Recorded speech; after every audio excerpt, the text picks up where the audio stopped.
¿Sabías que la primera Orquesta Sinfónica de México la fundaron músicos de jazz y eligieron como director a un músico que no era jazzista, pero que era autodidacta en su formación? Así como en México, aquí hacemos las cosas por nuestras pistolas, y por nuestras pistolas trajimos a Galia Mircha el día de hoy para que nos platique sobre mestizaje sinfónico. Hoy vamos a hablar de Carlos Chávez, un compositor bien importante en la historia de la música nacionalista y con una formación muy original. Órale, qué chido que nos vuelves a visitar. Estamos muy ansiosos de conocer la música de este señor Carlos Chávez. Y pues como siempre nos sorprendes con cosas bien interesantes que podría parecer que están en otro tiempo, pero resultan más actuales que nunca. O sea, está en otro tiempo, pero todavía hay mucho que aprender de esa parte y sobre todo todavía podemos gozar mucho porque hicieron muy buenas rolas. Bueno, entonces no les quitemos más, no les dejemos más en la incertidumbre. Vamos a conocer una de las canciones de Carlos Chávez y regresamos con más de este mestizaje sinfónica aquí con Galia Mircha en Métrica Radio.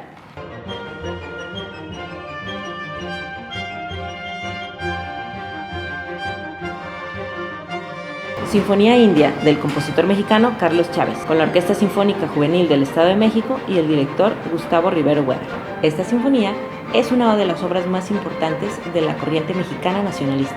Incluye, entre otras curiosidades, instrumentos de percusión tradicionales del pueblo yaqui.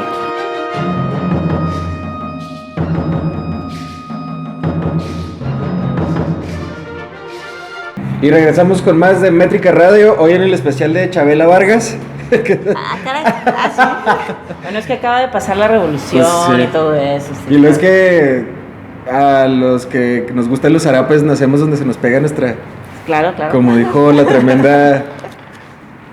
Doña Chabela. Etílica amiga. Doña Chabela. Sí. Un delirium tremens por ahí, algo así como bonito. Sí. Así como dijo Joaquín Sabina, ojalá y riera como llora Chabela Vargas. Algo por el estilo. Pero bueno, dejémonos de canciones viejitas y platiquemos sobre Carlos Chávez, músico de principios del siglo XX. De buena parte del siglo XX. A ver, ¿qué? Pues mira, este cuate nació en el 899, o sea, ya, como quien dice en el 20. Y le tocó todo este rollo de la revolución, todo, fue muy autodidacta como compositor. O sea, él desde chavillo tenía talento, empezó a buscarle, a componer y a los 20 años ya tenía varias obras, ¿no? Y en 1921, o sea, sin haber pasado formalmente sí pasó por algunos maestros, pero no por una universidad así formalmente de composición.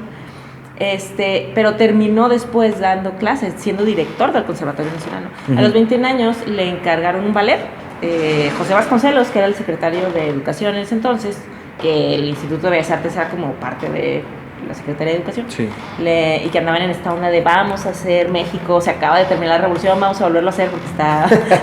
Lo dejamos un poquillo raro. Está un poco desbaratado, vamos a volverlo a hacer y ahora sí lo vamos a hacer bien. O sea, había mucho este ánimo, ¿no? Sí. Y también de la construcción de la identidad y todo. Entonces, es un personaje muy importante porque es de los que le entran a este rollo, ¿no? De vamos a hacer música con sonido mexicano. Pero el camino que tuvo para llegar ahí está bien interesante porque a él le gustaba la música más rara del momento, la más experimental, la más loca, ¿no? O sea, incluso se trajo rolas de Stravinsky, de Debussy, que cuando está, o sea, que estamos hablando de los 1920s, en México no se había escuchado eso, era bien raro. Para que te des una idea, en París, cuando Stravinsky estrenó el ballet La Consagración de la Primavera, la gente en protesta estuvo a punto de destruir el teatro. Vandalizaron el teatro, la policía tuvo que intervenir, o sea, así de rara estaba esa música y este maestro se la traía a México y empieza a organizar conciertos de eso y, o sea, tenía unas influencias de que le gustaba explorar así lo más extremo, ¿no? Ya me dejaste ahí con una duda, porque me dices que es autodidacta y yo me imagino una persona de recursos escasos, por lo cual podría ser así su camino por ser autodidacta. Pero ahorita que me dices que traía música rara de Francia para ese tiempo, o sea, pues sí, o sea, haber tenido recursos. Creo que no era una persona de escasos recursos, ni tampoco una persona así como tan acaudalada ni nada. Pero bueno, hizo varios viajes al extranjero, hizo también viajes a Estados Unidos. Y de hecho en Estados Unidos estudió con Aaron Copland, un compositor muy importante de allá, ¿no? Y hizo muchos vínculos con los músicos de jazz norteamericanos. Y gracias a eso, cuando ya estaba en México, hacia 1928, que había sindicatos, pues ya sabes, después de la revolución, ¿no? Los sindicatos de todo, sí, claro. La CTM y todo eso, bueno, lo que después sería la CTM. Bueno, entonces hubo un sindicato de músicos que se llamaba Sindicatos de Filarmónicos del Distrito Federal, ¿no? ¡Hala! ¿Qué tal? Entonces, hicieron, y pues como traen esta onda revolucionaria y todo, así medio socialista, incluso hicieron su cooperativa de una orquesta, hicieron la Orquesta Sinfónica Mexicana. Y muchos de ellos eran jazzistas y eligen como director a Carlos Chávez porque lo conocían de Estados Unidos, de que sabían que era bueno, sabían que quería echar a andar estos proyectos de vamos a hacer nuestra música, nuestro estilo, y pues echan a andar eso y hacen obras, tocan obras de compositores extranjeros, pero también de compositores mexicanos, de compositores vivos, y después él ya como maestro en el conservatorio tendrá un taller de composición de donde van a salir Moncayo, Blas Galindo, Mario Lavista, varios de los que hemos hablado aquí, ¿no? Que fueron así también muy importantes y que su secreto así era que les decía, a ver, vamos a estudiar durante este tiempo todas las sonatas de Mozart, o muchas sonatas de Mozart. Y ahora vamos a hacer una sonata en estilo Mozart. Y ahora vamos a hacer algo en estilo Beethoven. Y así los hacía copiar todos los estilos. Y luego ahora sí es lo tuyo. Y además vete a tu tierra y tráete música de allá y vas entonces como que era una formación súper completa que yo creo que es un método que permitió mucho el desarrollo de mucha música de este mestizaje del que tanto hablamos aquí, ¿no? O sea, de juntar como los recursos europeos para la música con los sonidos ya de la región y aterrizarlo más pues a la realidad, ¿no? Que también era su onda de vamos a hacer conciertos en los sindicatos, vamos a hacer conciertos en los pueblos, o sea, que todo el mundo conozca la música. Y pues en eso anduvieron, ¿no? Y tuvieron sus buenos y malos momentos, ¿no? Pero sí, o sea, sí hicieron mucho movimiento. Fue lo que después sería la Orquesta Sinfónica Nacional. Oye, qué chido. Ahorita que me platicas, pues acá me dejas por entender que gracias a este señor Carlos Chávez, pues salió la rola que a mí tanto me gusta, que es el Guapango de Moncayo. Sí. Que pues, o sea, surgió en ese laboratorio que él creó. Qué interesante, y su obra empezó, o sea, en los años 20 él empezó a trabajar en la música. ¿Y hasta cuándo duró? Fíjate, vivió hasta 1978, y en sus últimos años hace cosas muy experimentales, y bueno, también tuvo cargos públicos, fue director de Lima y todo eso, o sea, pero siguió haciendo música toda su vida.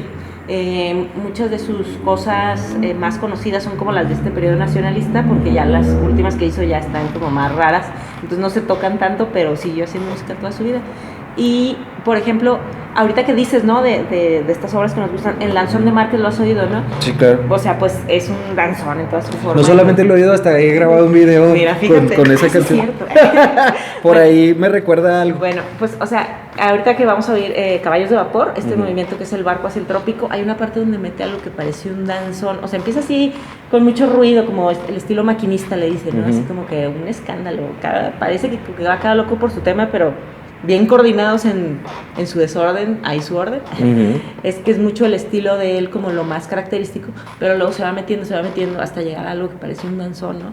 Y después va a meter sones oaxaqueños y después va a meter, o sea, sí hay como muchas, como esta experimentación de lo muy ruidoso y muy caótico aparentemente a lo muy mexicano, ¿no? Entonces es una fusión muy interesante de este compositor. Órale, qué chido, qué interesante, y qué chido que haya trabajado durante toda su vida, ¿no? Así vemos a los grandes genios, siempre están, o sea, se consumen haciendo lo que les gusta. Sí, hay excepciones curiosas, ¿no? Por ahí, pero sí, en general la mayoría, hasta sus últimos días, pues sí es la pasión, ¿no? Entregados a su sueño. Sí, claro. Y es la manera en que podemos, pues luego trascender, ¿no? Porque, pues, echarle ganas un ratito cualquiera lo hace. Pero ya echarle ganas toda una vida. Sí. A ese es mi Bertolt Brecht. Un saludo donde quiera que estés. O como se diga, no sé cómo se dice, no se pronuncia. Bertolt Brecht. Oye, qué chido, y qué chido que nos platicas. Fíjate que saliendo un poquito del tema de Carlos Chávez, ahorita que pues dices este nombre que sería tan común, ¿no? O sea, Carlos Chávez, pues así como que Juan Pérez. Se llama igual que mi tío. El otro día yo me quedé bien maravillado, bien chido, porque yo nunca había puesto atención a una calle que tenemos aquí cerquita que se llama Julián Carrillo. Y yo, pues Julián Carrillo, pues ha de haber sido algún tirabalazos ahí de la revolución o de la independencia, sí, un peleonero, un cholo, como son todos nuestros héroes y próceres nacionales, ¿no? O el hijo de alguien importante con mucho dinero, o lo sí. que sea, ¿no? Sí. Pero no, o sea, y fíjate, Julián Carrillo, después tenemos que hacer un programa sobre él porque es otro experimentador súper audaz. Sí. Pero, de hecho, a Carlos Chávez parece ser que tuvieron bronca, o sea, como que no se llevaron muy bien. Yo no tengo muy claro por qué hay como versiones diferentes de este rollo. Pero hay quien lo acusa de ser el culpable de que en México casi no se conozca la música de Julián Carrillo. No, órale. Ajá, sí, como Carlos Chávez llegó a tener cierto poder ahí institucional, dicen que no le dio cabida, ¿no? Y que por eso Julián Carrillo no es tan conocido en México. No lo sé, la verdad es que la música de Julián Carrillo es compleja, sí está bien raro, ¿no? Porque inventó afinaciones distintas a las que usaba. O sea, está tan raro como lo que inventaba mi chavo. Yo creo que más, o sea, sí. No, o sea, Julián Carrillo se adelantó a su época machín. Sí. O sea, sí. No llegó lo que hacen ahora con la música electrónica, con la música espectral desde hace unos 20 años, o sea, ya en este siglo, ese vato lo hacía con las manos y con maderas y fierritos, es impresionante. Luego hacemos uno sobre sí tenemos que hablar de él. Yo de hecho estaba consumiendo y viendo rollos sobre el rock psicodélico y esta experimentación entre las notas, ¿no? O sea, sacando semitonos para que se escuche más viajada la música. Y yo, wow, lo que están haciendo con el rock progresivo, con el rock psicodélico. Y tómala que me topo que Julián Carrillo ya hacía eso... Antes del electrónico. Antes de que fueran tan largos los bigotes de Don Porfirio, ¿no? O más o menos por ahí. Por ahí, mientras se los está dejando crecer. Sí. Pero qué chido que nos platicas de todas estas personalidades de la música. Cuando no son personas que están haciendo todavía, creando, son personas que nos han dejado un camino y nos han dejado mucho que aprender. ¿Qué otra cosa nos puedes platicar de Carlos Chávez? ¿Qué otra peculiaridad? ¿Qué otra cosa podemos asimilar de él en este futuro que ni cuenta nos estaremos dando?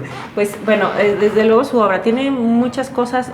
La Sinfonía India es lo más conocido, que se llama India porque en aquel tiempo, los indios como los indígenas, los pueblos originarios, bla, bla, bla. Pero bueno, él intentaba como que dar esta fusión entre la música académica del siglo XX, ya muy experimental, y la música de los pueblos originarios, ¿no? Entonces toma instrumentos de percusión yaquis, que es como que su hit. ¿Él de por dónde era? Él era de la Ciudad de México, pero viajaba mucho alrededor del país y precisamente además era un gran como músico, no era formalmente un musicólogo, pero sí coleccionó mucha música de diferentes lugares.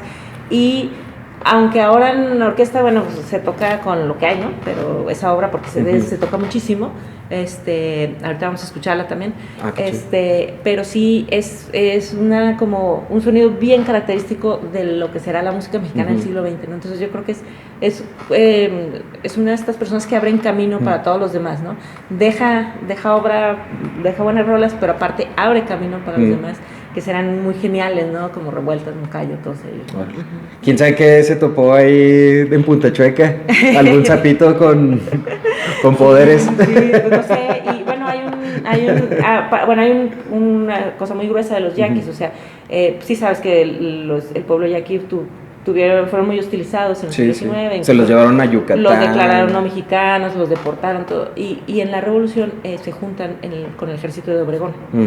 Entonces, y son muy decisivos en el triunfo de la batalla. Entonces, como que sí hay, de los gobiernos obregonistas, sí hay una voluntad de reivindicar como que a los yaquis. Yo no sé si esto tenga que ver con que Carlos Chávez haya elegido eso, o si simplemente le gustó, porque le gustó el recurso sonoro, ¿no? De estos instrumentos, pero sí, es un dato ahí que coincide. Pues lo extraño es que también son pueblos en esa región, pues que tienen su historia, ¿no? O sea, ya sea por allá por los libros de Carlos Castaneda, por lo que se hace ahí en ese tipo de experimentaciones con DMT y otras sustancias que estamos conociendo, que son cosas rituales de los pueblos originarios que ya estaban desde hace mucho, pero pues sí son recursos y sí son pues para alguien que tiene la sensibilidad de llevarlo a una obra artística, pues que tal vez puedes conocer en ese espacio y luego ir a aportar a otros lados, porque pues no solamente se queda como que en la experiencia, ¿no? Sino que te nutre y también pues te quedas con los sonidos. Yo imagino que mucha obra musical debe estar así. Sí, y hay investigaciones, no me acuerdo el nombre de la persona, pero hubo un investigador mexicano de finales del siglo XX que una de las cosas que hizo fue hacer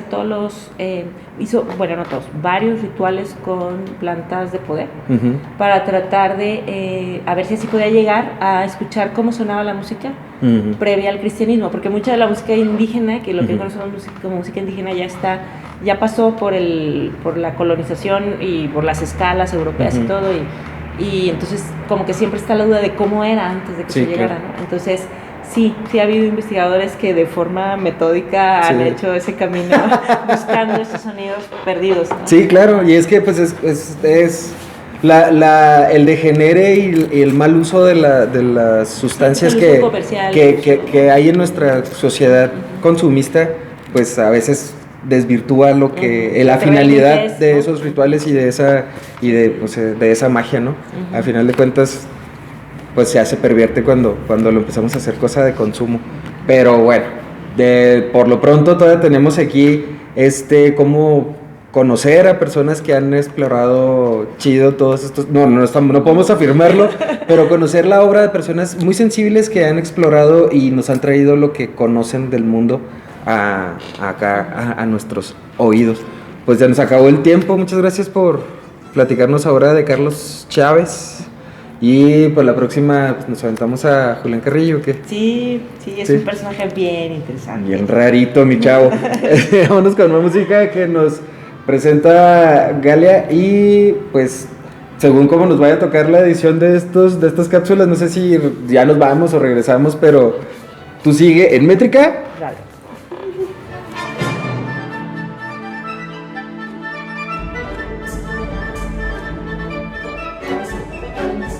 Caballos de Vapor, del compositor mexicano Carlos Chávez, con la Orquesta Sinfónica de Jalapa, dirigida por la maestra Gabriela Díaz Alatriste. Caballos de Vapor es un ballet estrenado en 1926 en los Estados Unidos. En esta obra, el compositor experimentó con la corriente del maquinismo, pero también estaba en la búsqueda de fusionarlo con sonidos de la identidad nacional mexicana.